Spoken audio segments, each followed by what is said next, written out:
নমস্কার, আমি শেফ প্রদীপের রান্নাঘরে তোমাদের সবাইকে স্বাগত জানাই। আজ আমি যেটা বানাতে চলেছি চিলি চিকেন ড্রাই। তার জন্য প্রথমে নিতে হবে একটা বোনলেস চিকেন। ঠিক ওটাকে এইভাবে কাটবে, খুব ছোট না খুব বড় না, মিডিয়াম সাইজ। এটাকে কাটিংটা ঠিক এভাবেই করবে যেভাবে আমি করছি। তো তারপর যেটা করতে হবে তোমাদের, ওটা কাটিং হয়ে গেল, এরপরে একটা ডিম ভাঙবে। ডিমটাকে পুরোটা দেবে না, ডিমটাকে হাফ দেবে। হাফ ডিমটা দেওয়ার পরে ওখানে যেটা অ্যাড করতে হবে সল্ট, পেপার অ্যান্ড সুগার। এই তিনটে জিনিস তোমরা অ্যাড করবে, সল্ট, পেপার অ্যান্ড সুগার। তারপর এটা দিলাম কর্নফ্লোর, আর তারপর দিলাম ময়দা। ময়দা অ্যান্ড কর্নফ্লোরের ব্যালেন্সটা ঠিক থাকবে।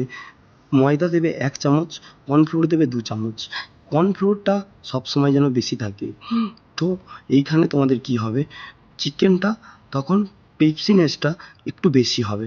কর্নফ্লোরটা মাথায় রাখবে সবসময় যেন বেশি থাকে, ময়দার ডবল পরিমাণে থাকে। তারপর ম্যাগনেট করে ওটাকে আমি তেলে ছেড়ে দিলাম। তারপর যেটা নিতে হবে garlic chop, green chilli chop, তারপর spring onion, soya sauce and oyster sauce and chilli paste, তারপর salt and pepper and sugar. যেগুলো লাগে সেগুলোর মধ্যে হচ্ছে পেঁয়াজ, capsicum and red yellow bell pepper. তো এখানে রেড ইয়েলো বেল পেপার যদি তোমাদের বাড়িতে না থাকে তোমরা এটাকে স্কিপ করতে পারো, শুধু পেঁয়াজ ক্যাপসিকাম দিয়েও তোমরা এটা বানাতে পারো। তো এখানে আমি যেহেতু হোটেলে বানাচ্ছি তাই আমার কাছে রেড ইয়েলো ক্যাপসিকাম। ঠিক এভাবেই কাটবে যাতে তোমাদের দেখতে ভালো লাগে, পুরো হোটেল স্টাইল, ঠিক আছে? তারপর এদিকে তো আমার চিকেনটা ভাজা হচ্ছে। তো চিকেনটা আমার এদিকে ভাজা হোক, ওদিকে আমি সস বানিয়ে নেবো।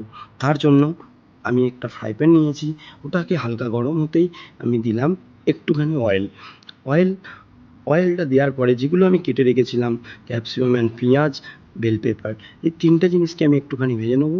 নিয়ে যেটা ছিল আমার কাছে গার্লিক চপ সেটা আমি দিলাম, অ্যান্ড গ্রিন চিলি চপ যেটা দিলাম।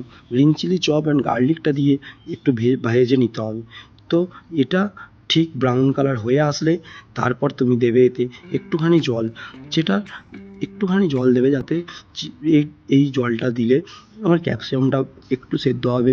অ্যান্ড সসটা দিয়ে দেবে, যেই সসগুলো tomato sauce, soya sauce and chilli paste. এই তিনটে জিনিস দেওয়ার পরে ঠিক কালারটা এইরকমই আসবে যেই রকম তোমরা দেখতে পাচ্ছ। ঠিক তারপর চিকেনগুলো যখন হালকা ব্রাউন হয়ে যাবে তারপর সসেতে salt and sugar and pepper, এই তিনটে জিনিস মাথায় রাখবে, সল্ট, সুগার অ্যান্ড পেপার। এটা দিয়ে দিলে, এটা দেওয়ার পরে ভালো করে এটাকে মিশিয়ে নিতে হবে। তো এটাকে মিশিয়ে নিলে সসটা ঠিক এরকম হয়ে যাবে। তারপর যে চিকেনগুলো ভাজা হচ্ছিলো ওই চিকেনগুলোকে আমরাও এর সাথে মিক্স করে দেবো। তো তারপর চিকেনটাকে ঠিক যতক্ষণ না সসের সাথে চিকেনটা মিশে যাচ্ছে ততক্ষণ অবধি চিকেনটাকে আমরা হাই ফ্লেমে এটাকে পাকাবো। তো চিকেনটা অলরেডি মিশে গেছে সসের সাথে, আপনারা দেখতে পাচ্ছেন কীরকম আসছে। তো এবার আমরা এটাকে শেষের পথে চলে এসেছে। তারপর হালকা স্প্রিং অনিয়ন দিয়ে এটাকে আরেকবার টস করে নেবো। এটা ফাইনাল রাউন্ড হয়ে গেল। এবার এটাকে যখন প্লেটিং করব, দেখুন প্লেটিংয়ের সময় এটা অলরেডি কমপ্লিট। তো প্লেটিংয়ের সময় দেখুন এটাতে আমরা ঢেলে নিলাম এইভাবে একটা বলে, সুন্দর কোনো একটা বলে ঢেলে নিলে ওপর থেকে স্প্রিং অনিয়নটা এইভাবে দেবে যাতে দেখতে তোমাদের দারুণ লাগে। নমস্কার, আপনারা প্লিজ বাড়িতে একবার ট্রাই করে আমায় জানাবেন আপনাদের কেমন লাগলো।